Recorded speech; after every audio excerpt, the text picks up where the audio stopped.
We're going to talk about some of our work that we do in our nonprofit called Terreform One in Brooklyn, New York. My name is Mitch, Mitchell Joachim. This is Maria Ayalova. We work together there. We're one of 5 partners that team up to kind of work on projects that solve grand challenges that all of civilization, I guess, is facing.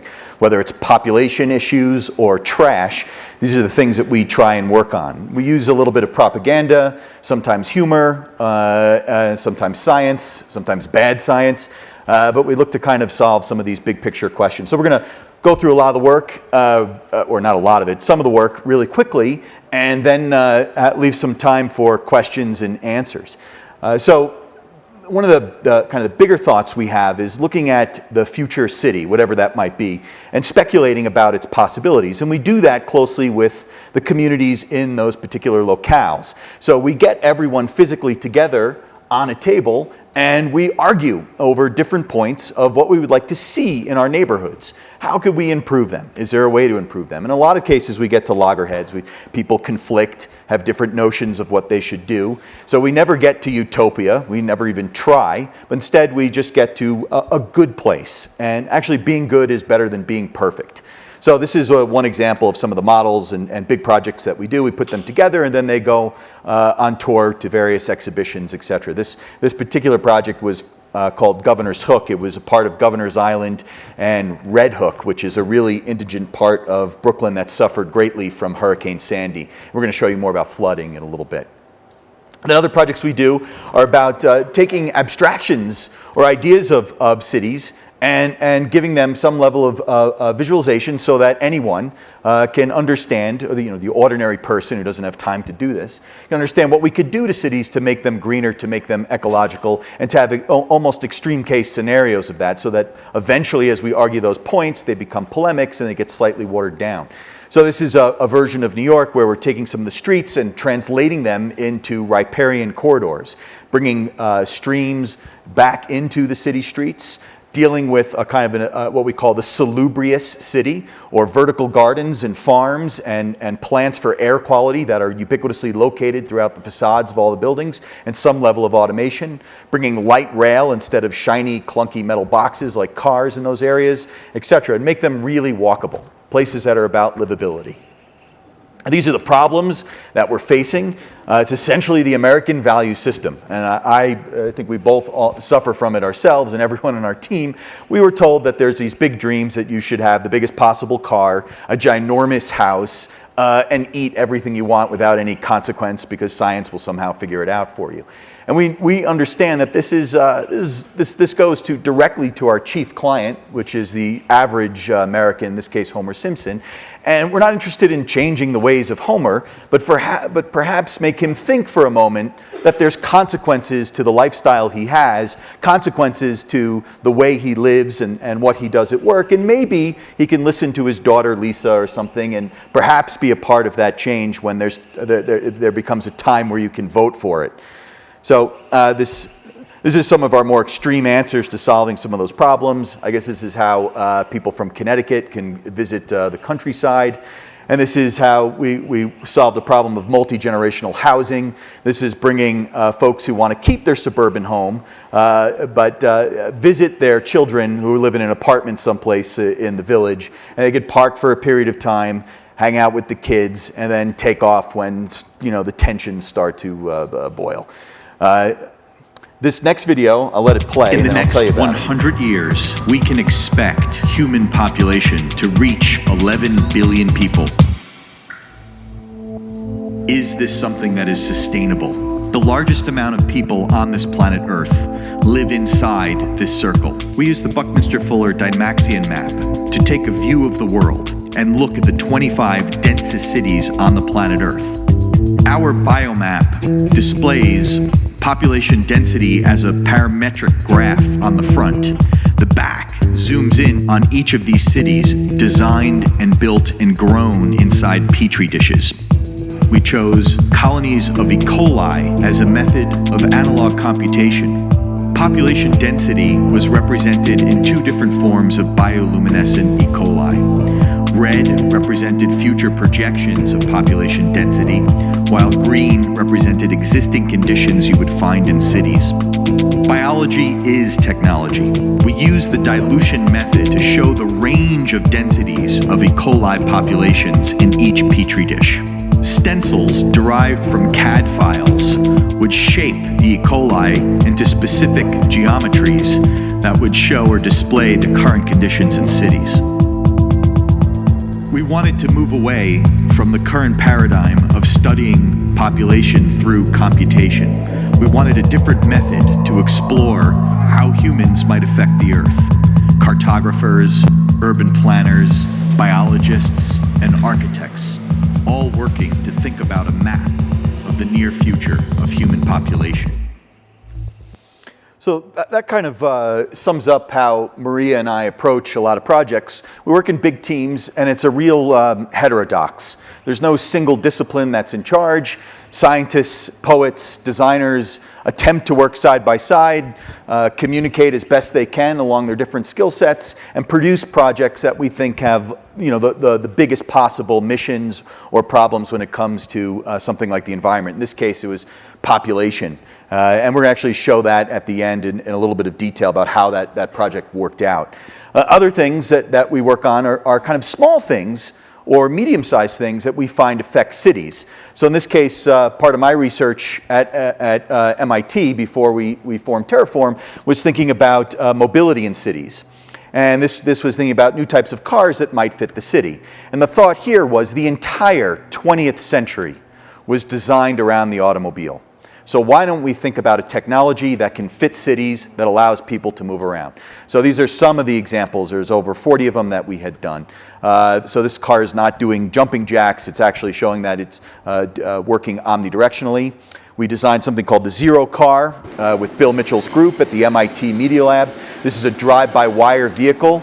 There's no mechanical linkages. It's a file-to-factory system, but the whole thing is a wireless-based, omnidirectional car that you just simply print. It's got a laptop strapped to it in this early prototype, but you can see that the point here is that you just add wheels together and you get your car. The entire car is inside the wheel: drivetrain, suspension, motoring. So you can get these kinds of things. If you have a four-wheeled vehicle that's omnidirectional with a modicum of intelligence, actually try and get cars at least as smart as horses, which they're not. But you can have a cabin that moves 360 and wheels that move 360, and the passengers can egress directly onto the sidewalk where it's safe instead of moving into traffic.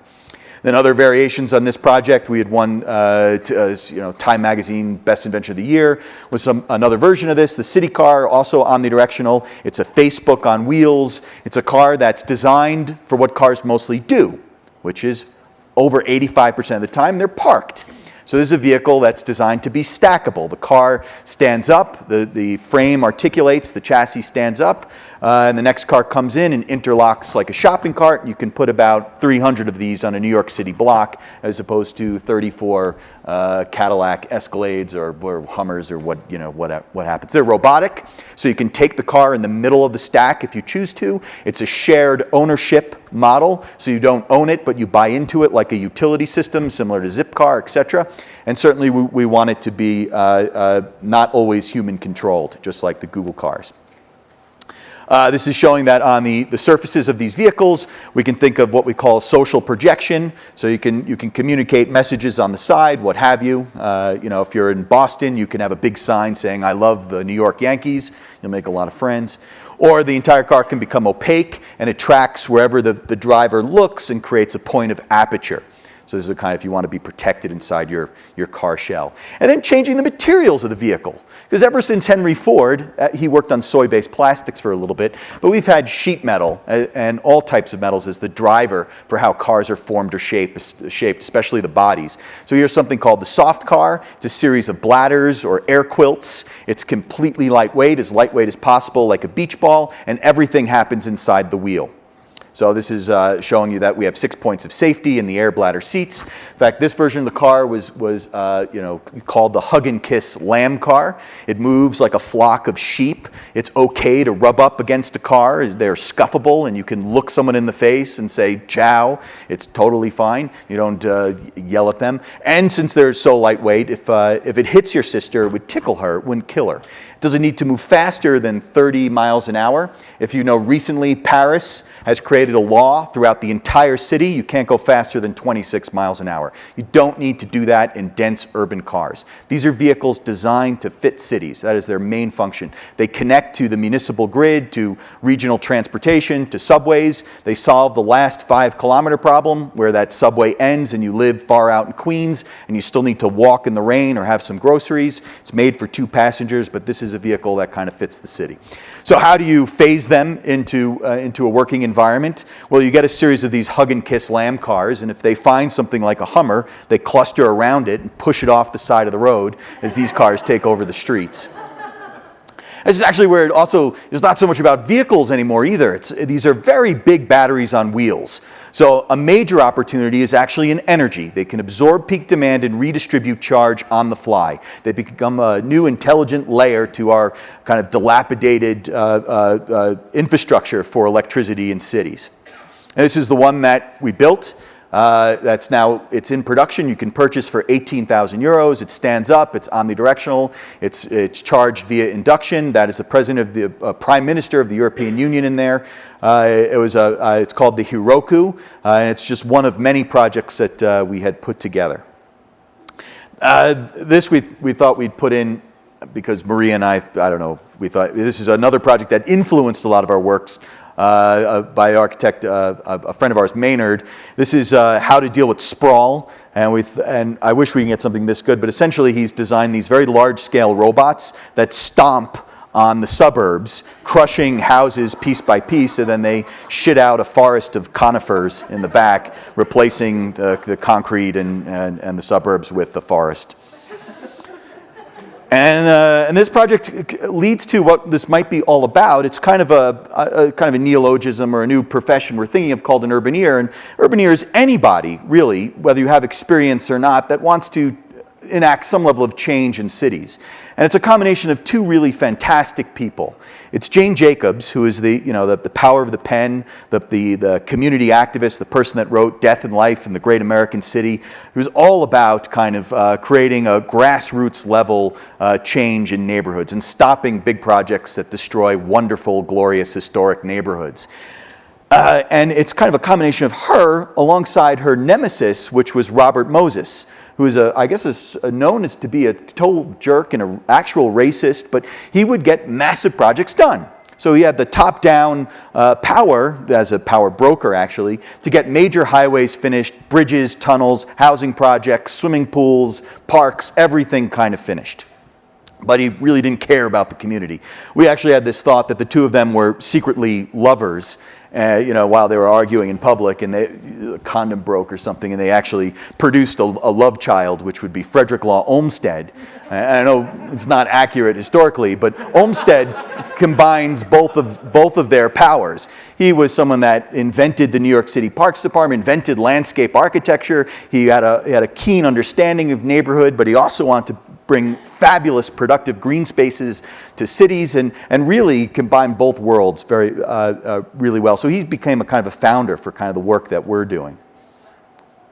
So following in the footsteps of Jane Jacobs, who said cities can offer something to everybody only because and only when they're created by everybody. So we decided in order to create these urbaneers, we had to start our own school, where we created a curriculum that brings together all these different professions, from architects and urban planners to writers, artists, and chefs working together and creating the future cities. And we call that school One Lab, New York School for Design and Science. We've been running it since 2009. And here's some of the workshop. Here, Dr. Oliver Medvedik is teaching our students the principle of synthetic biology. We are learning parametric design, actually using physical objects. And vacuum forming shapes to grow bricks out of mushrooms, and we'll show you more about this project. And finally, we are working with living matter. Here, our students, guided by landscape architect Walter Meyer, they are shaping this wall, pleaching living trees together, and it's going to grow into a structural wall that you can create a whole building. We are also experimenting with filtering water using the principles of phytoremediation, using plants to create these units that can be installed on roofs all over cities. We can collect rainwater and clean it using the root systems of this grass to convert it into drinking water. And we're taking this idea to a larger scale. We moved our studio last year to the Brooklyn Navy Yard. These are 300 acres of industrial park right on East River, where we are taking this old shipbuilding factory and creating new lab. This is a space for innovators where they can work together, combining students from different schools. Columbia University will have a program there, Rensselaer Polytech, and small to large companies sharing the space, sharing equipment, but more importantly, sharing ideas. Because innovation doesn't happen in isolation anymore. It happens when people bump into each other and there are these serendipitous interactions when somebody else's project can inform your ideas. So this place will open in 2015. We are there in a beta space and already working on these new ideas. And I would like to show you some of the work that was created in a collaboration with our students. This is a project called Urbaneering Brooklyn, where we are dealing with rising currents and all current storm surges that we've been experiencing in New York. And we need to allow the water to come in and out. We need to create a buffer zone that requires a massive geoengineering scale of construction that needs a lot of material. So we asked, how can we do that in Brooklyn, New York? And this is our proposal for the future of downtown Brooklyn, where it can be fully protected from the water coming in and out. We did a lot of research of basic techniques, and we evaluated them. And here, this is a close-up of the model looking at the Brooklyn Navy Yard, projecting how this can be 100 years from now. We found out that one material that we can use is retired Navy ships. Shipbreaking is a big industry around the world. We sell old ships to countries like India and China. However, Navy ships have to remain in the US. There are tens of thousands of them just sitting around. We calculated that if we cut them into sections of 40 feet, we can create a lot of building material by submerging them underwater and using the principle of sedimentation. We can create this.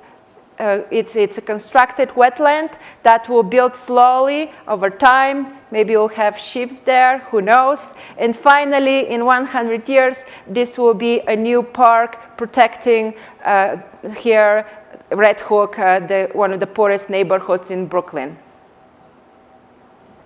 So, other ideas are looking at the kind of a larger picture of the city, if that wasn't large enough, as large enough as it needs to be. Here is waste in cities to the tune of 36,000 tons of trash per day produced in New York. Does anyone know what 36,000 tons of trash looks like? That's per day. Well, you nod your head. You must be in sanitation, not. Okay, excellent. So it's good. We work closely with those guys. It is enormous, so we attempt to visualize that so Homer Simpson or the ordinary citizen can understand what that is. We take off-the-shelf machinery, we modify its jaws a little bit, we make propositions like this, which is a folly that just shows 1 hour's worth of waste in New York City, which is essentially larger than the Statue of Liberty. We call this the 1 hour tower. It's made out of compacted trash that's just produced in New York alone. This is another folly that we made out of e-waste produced in New York City. This is just the styrofoam we throw out from our computers, stereo speakers, microwave ovens, refrigerators that we all purchase in a given day. This is actually a 30-second flash of it. We did a big concert at the Metropolitan Museum of Art with DJ Spooky with this project and moved it to different places in New York where there was a QR tag and people could find out about the waste they produce in cities. What was ironic is that we asked to get this styrofoam from a company that does all the delivery called Home Delivery America. They arrived with 18-wheelers filled with styrofoam for that day. They were more than happy to give us all that styrofoam produced from one day in New York. That was just absolutely too much. We can't even afford the rent on the styrofoam alone. We actually don't really want to use styrofoam. We're going to show an alternative, but we try our best to kind of communicate something as wasteful as this. The sculpture had to be interactive, so at the end of the day, we allowed these 8-year-old kids to take it apart. They're super violent for 8-year-olds. Anyway, and we did this similar projects in Germany, here in Darmstadt, 2 weeks worth of e-waste in Darmstadt. We got a bunch of engineers together to produce these Wall-E-like robots that get deployed throughout the city so people can choose to learn about the e-waste they produce there in Germany. We made one actually that was 30 feet tall as a big kind of semiotic pulse that waste is happening in cities. This is one in the central square. This photo is actually not doctored. Because after about 10 minutes of deploying these, a German sanitation crew came out and started circling around them, deciding whether they were trash or art or trash or art. And they picked them up and we're going to throw them away. And that's when we came out from behind the cafe and said it's about waste in cities and how much waste are in cities and stuff. And they said they knew. They're certainly aware of it. And we invited them to our opening, and they came dressed like that. They're totally cool guys. And then other projects think about dealing with waste, but cellulosic waste. And here we built our own fully functional molecular cell biolab, which was first. It was a biohacker space that we did in 2007. It was essentially something that would cost $1 million, but through eBay and Craigslist, we put together a fully functional lab to test acts of genetics by ourselves without having to do it through the university level. And we produce a series of projects that can replace styrofoam. This is one of them. Ecovative is a company that manufactures this material. It's essentially a mushroom. It's reishi. It's growing from cellulosic waste you'd find in landfills or wood chips and turns into a very hard substance or the root base of a mushroom. You can see it's so strong it actually busts out of the plexiglass welds. This took 7 days of growth. Replace that waste with a usable material that can replace styrofoam. So we do a lot of the R&D on this kind of project, and a lot of it is more design and some genetics. Ecovative, who we're licensed with, manufactures it in upstate New York, and they're doing some great work with it as well. Right. So this is a very simple process where we can take any cellulose-based material. We can use wood chips or agricultural byproducts, inoculate it with the spores of these mushrooms, and in 8 days we get this dense biopolymer that can replace a lot of materials, including styrofoam, but many construction material. So what we are investigating currently is how to make that into a building block. And we've had different experiments trying to have this interlocking geometry to avoid mortar. But then we decided that we need to prove that we can create a brick out of waste that has the same strength as regular brick. So we created the outer shelf of compressed aluminum cans, and inside we grew this material, what we call microfoam, that has really good properties in terms of R value for insulation as well as waterproofing. And using this brick, we can utilize waste to build buildings.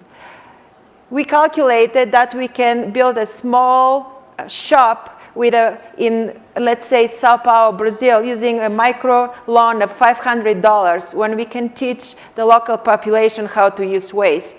And when we ask you before, do you know what 36,000 tons of waste is? Here, we are demonstrating that using all that waste produced in one den by New York City, we can build a 54-story tower every 24 hours. So this is the 24-hour tower, and we hope that to push that technology further to utilize waste as construction material.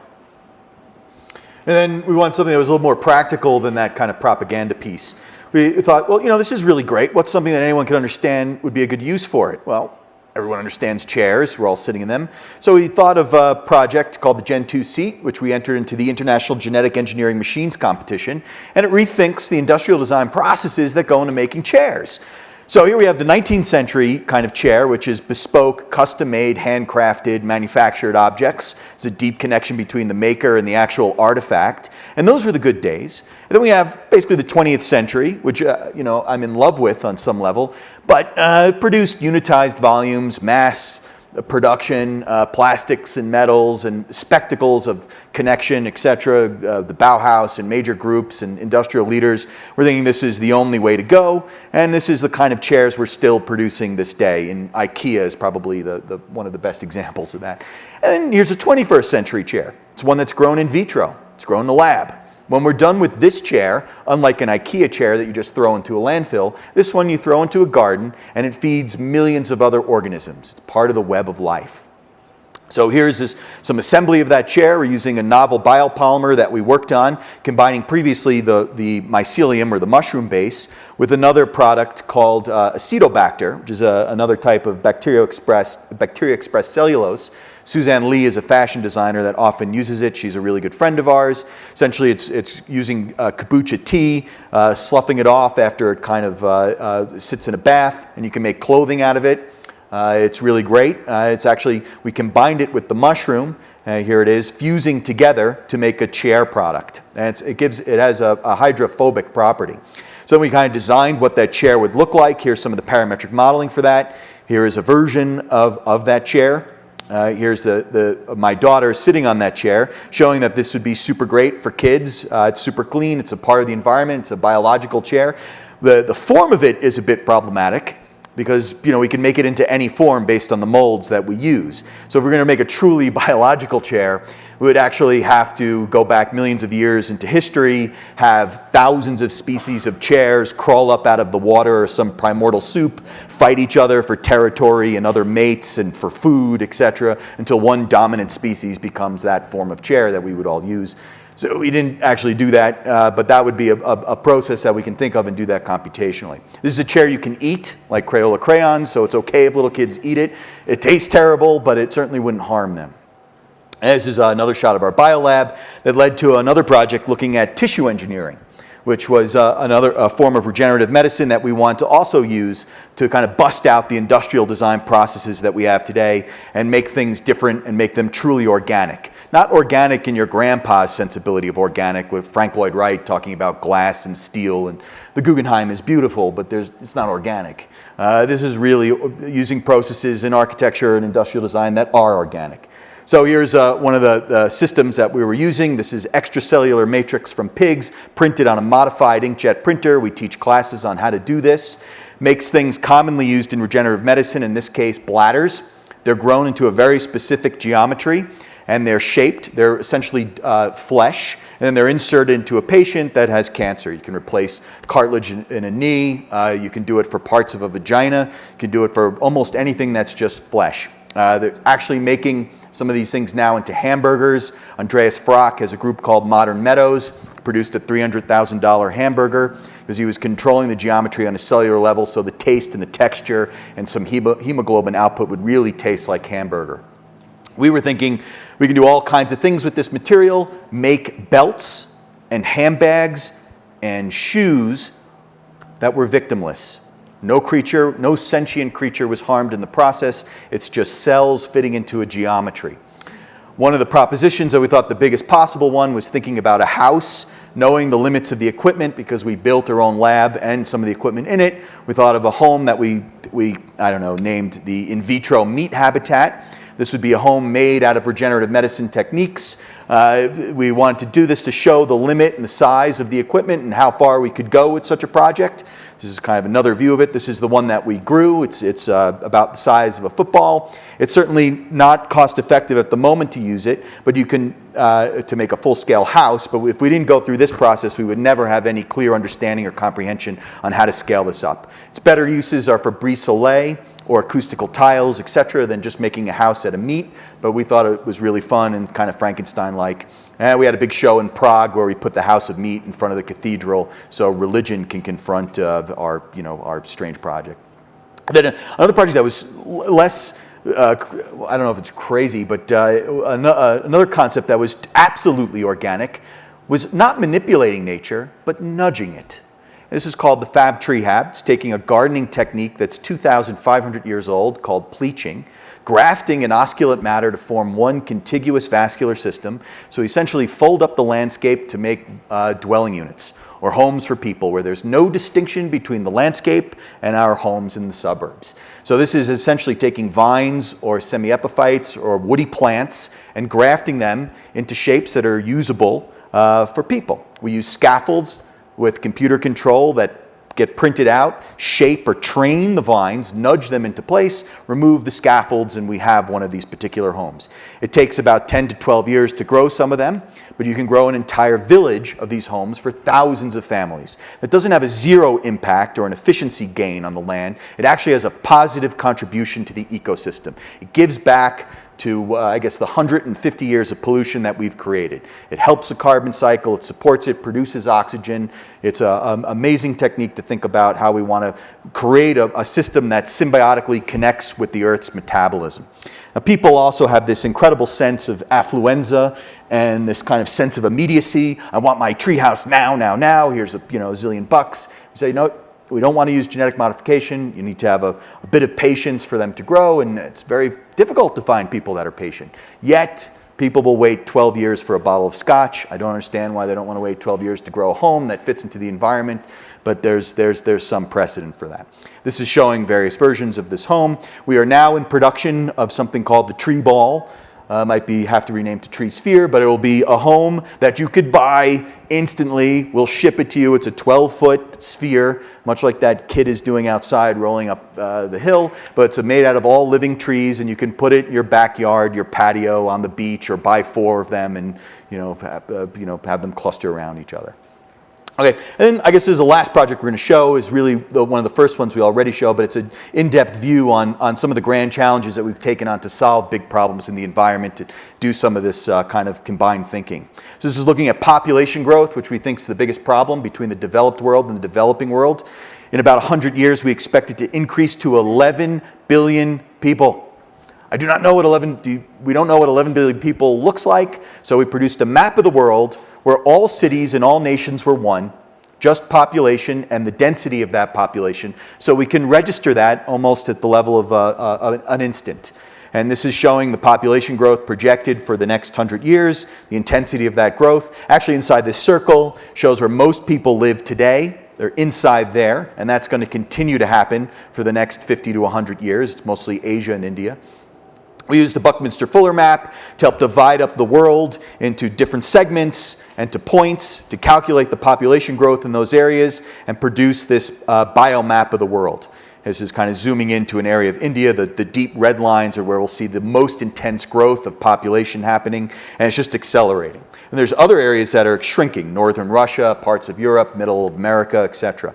We use this automated parametric map to thermoform the different pieces. And on the other side, we tried the same experiment with synthetic biology. I guess because we wanted to. But we needed to experiment with a living system, not a calculus produced in a computer, but an analog computer made out of E. coli to test the same population and E. coli densities or colonies of E. coli, so we can see if we can get similar results. This is us showing the map being assembled.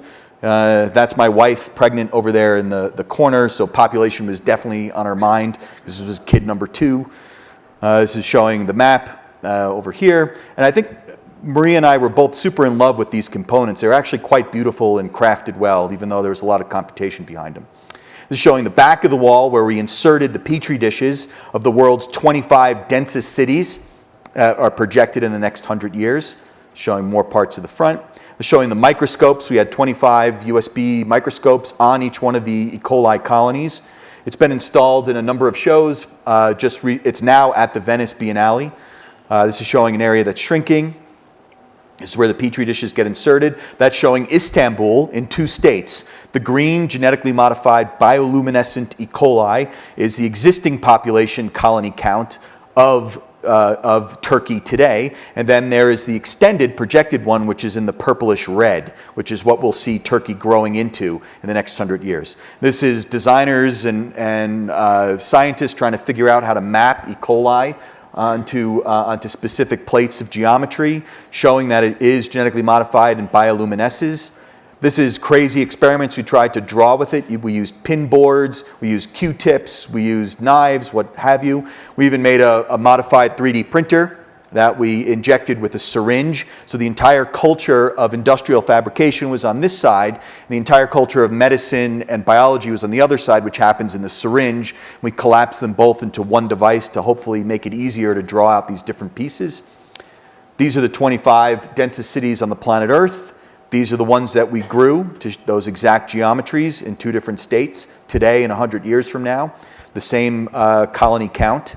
This is showing you Istanbul. We used a stencil method actually to map it to the E. coli.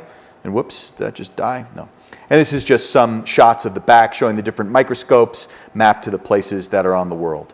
I think that's a really short overview of our work. It doesn't show the billions of mistakes and fuck-ups that we make all the time, but it gets a nice kind of picture of what we're doing. Thank you very much for listening. Thanks, guys, and we'll take some questions.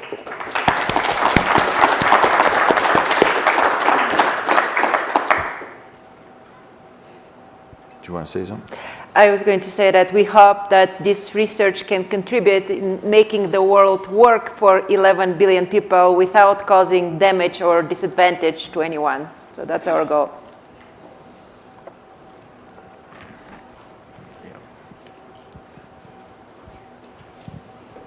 First of all, thank you very much for this incredible presentation. I'm here with the Basil Scholars Program, so I'm currently a rising senior in high school. And I'm very interested in urban design. Currently in my city, there's been a lot of resistance to the idea of introducing passenger rail and even like trams inside the city. And so my question for you is, what's the first step? Because you mentioned how to have a city that serves all people, you have to have all people want that. What's the first step to engaging the entire cities and convincing them that this is the future? I mean, it's pretty amazing. In high school, I didn't even know urban design existed when I was a kid. So you're already ahead of the game. So kudos to you. Yeah, I mean, urban design is a difficult field because you can absolutely control and author design, but you cannot control and author urbanity. That's going to happen with or without the smartest people in the world working together on maps and projects. What you do contribute is essentially visuals, plans, and maps and ideas that add to that dialogue and build up over time.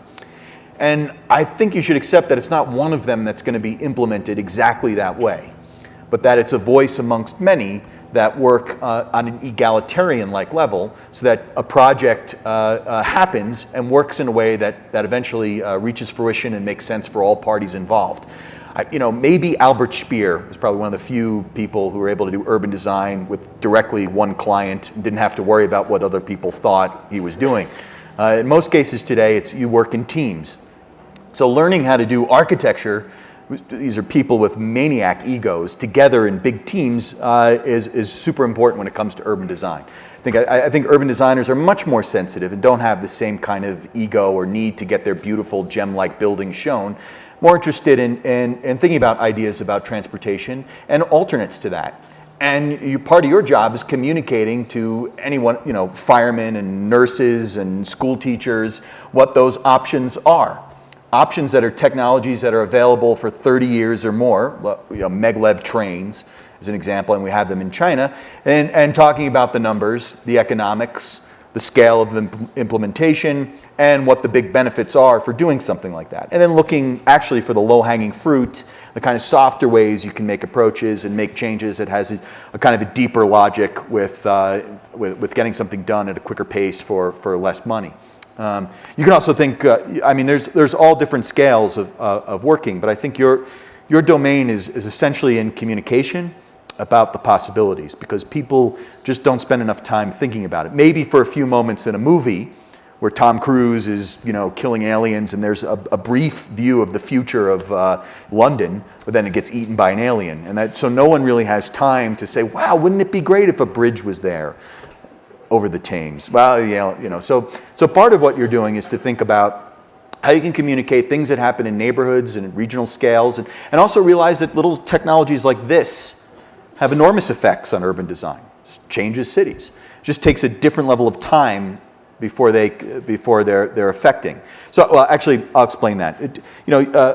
A smartphone has a new way to communicate with cities, and there's many obvious reasons for that. I won't point that out. But from a napkin sketch to actual product you can buy is about 7 years, sometimes 5. So it's really quick for how these things might be affected. An urban designer would extrapolate a scenario of life in a city with these phones. You can project 5 years out, 10 years out, what life would be like if we had a lot of these all around the city. And you don't promise we're going to have them. It's not your job. You just get into a fictive, detailed narrative of what life is like with some technology that's just on the cusp of happening. You want to do this right now? Nest. What is Nest going to do for cities in the suburbs? It's a big project. It's online. Google bought it. I think the guy's here. Not here, but here. And it has a lot of implications on how it affects the cities. Or affects our world. So that's something you just think about. You write down those scenarios and communicate them visually, or through writing about it.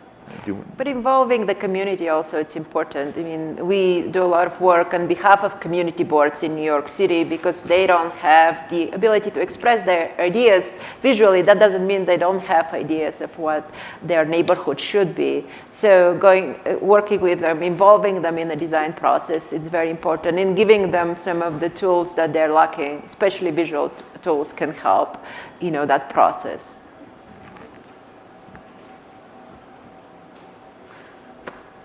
I don't know. Someone on there, it's fine. Thanks for a fun and intriguing presentation.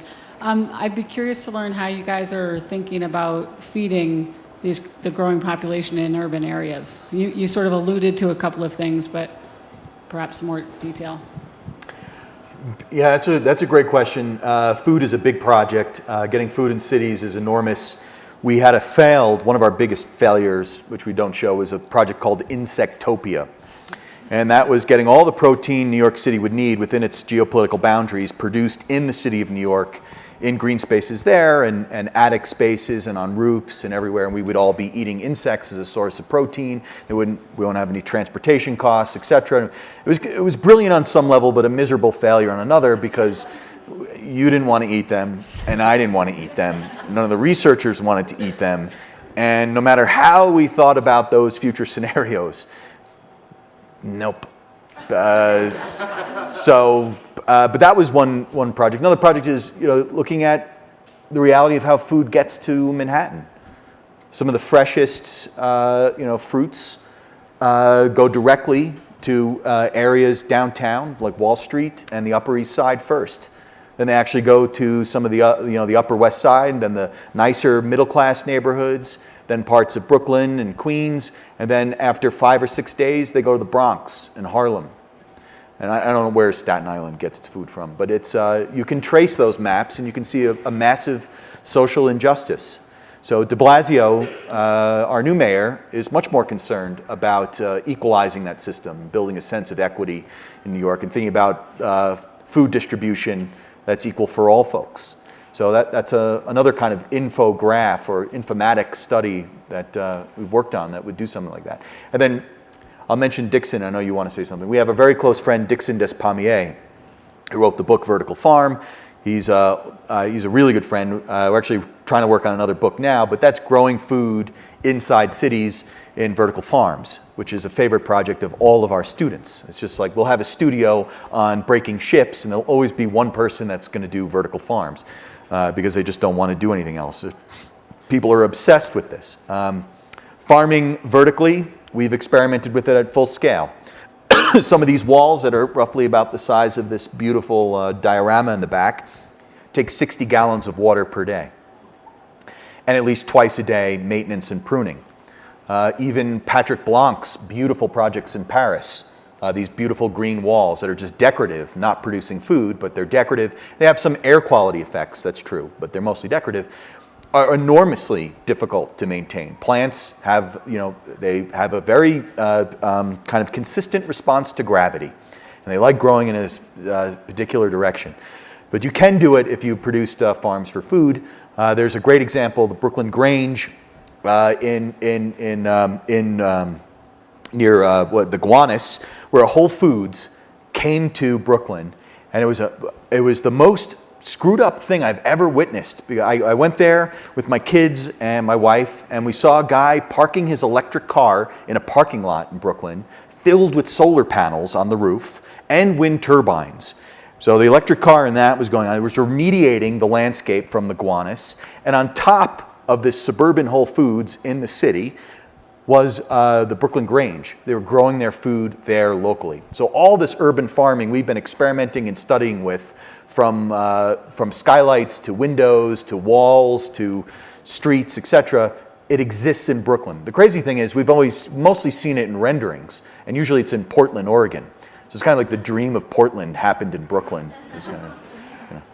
And I also think that there is a future for GMOs. I know companies like Monsanto give it a bad rap, but it has potential and can be done in natural ways. And finally, what we are experimenting of growing materials out of naturally occurring microorganisms. I mean, there is a potential that we can, and we've done experiments that we can grow food plentiful out of naturally occurring bacteria. So I think there are solutions. Yeah, and a $100 answer is on our website in our research section, terreform.org.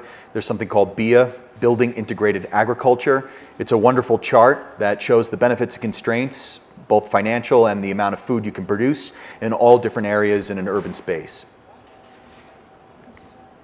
Hi. Hi. I'm a scene designer and a member of the Broadway Green Alliance. And although I didn't do what you see in back of you, I did work on the little plexiglass leaves that you see walking in. Great job. What can you, don't look too close. What can you do to help me with the materials that I'm using every day, which is mostly metal and plastics and vacuform and polyvinyl chloride, so that I can do what is ultimately a very temporary thing in an ecologically sound way? That's it. Well, I mean, there are materials that currently exist, certain biopolymers that are either cornstarch-based biopolymers that are available on the market, and then you can come to our lab and we can teach you how to grow your own materials as well. I want a mushroom set. You can have a mushroom set, yes. That the crew can then eat for strike. And then the beauty of it is a very simple technology, and then you can set up your own small manufacturing in a room and grow it, and it takes only 8 days. Yeah, I mean, it's a really good question. There's an International Scenographers Conference that happens every year. Yeah, I was at the one this year. It's for students. Okay. Well, there were a lot of museum people and curators showing the work. I've got to hand it to you guys. I mean, there was a lot of good budgets, a lot of freedom to express. It seemed like a fabulous profession to kind of make things, and it is super festive. And these exhibits actually, the ones inside stay up for a long time. Some of the more permanent ones. like in the Museum of Natural History or what have you. Outdoor ones, I think I would use materials that, I try to get creative, but use materials that are meant for outdoors and use materials without processing. So if you're going to use wood, I wouldn't take wood from a lumber mill. Maybe you can find materials on site that are going to. Oh, good. So if you can get free materials, you get your guys to work with leaves, actual leaves, and make beautiful patterns like a Goldsworthy kind of project. But I do know, because we all were trained in the Beaux-Arts. Like, we're all trained in the atelier style where there's this kind of, this fashion of making in a studio that is all about ceramics or steel or metals and plastics, and it's hard to just switch out and use something that you would find just out there in nature. But all the colors and all the forms are certainly there, and I would try and do that. We had a difficult time for Columbia University. We produced a big. It was for the alumni for Columbia. There was this big kind of fenestration system that was only meant to last 2 days. We ended up making it out of a concrete that was supposedly an eco-concrete, and it would probably last a couple of centuries.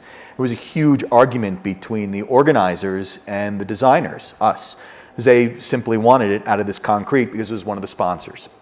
And sometimes there's nothing you can do unless you decide to be more of a citizen than a designer and just say no to the job. But everyone needs work, so it becomes difficult. We did slightly compromise by making some of them out of just plants, and we hid the concrete as much as possible. But that was a subversion. No, it wasn't. Translucent concrete would have been better. But yeah, it's tough. Yeah.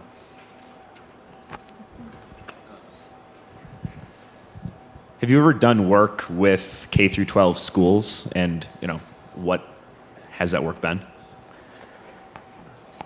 We give a lot of talks and have a lot of visitors from all ages. So tons of talks at high schools.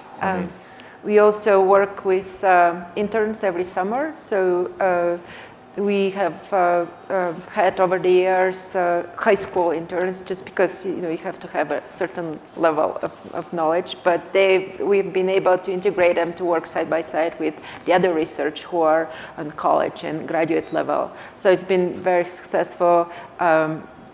Brooklyn Tech, it's a high school nearby. We are actually hosting we have an internship program with them. And also where we are at the Brooklyn Navy Yard, we have a program with local high schools. We are surrounded by a lot of housing projects, so we are involved with them. And so yes, we have programs.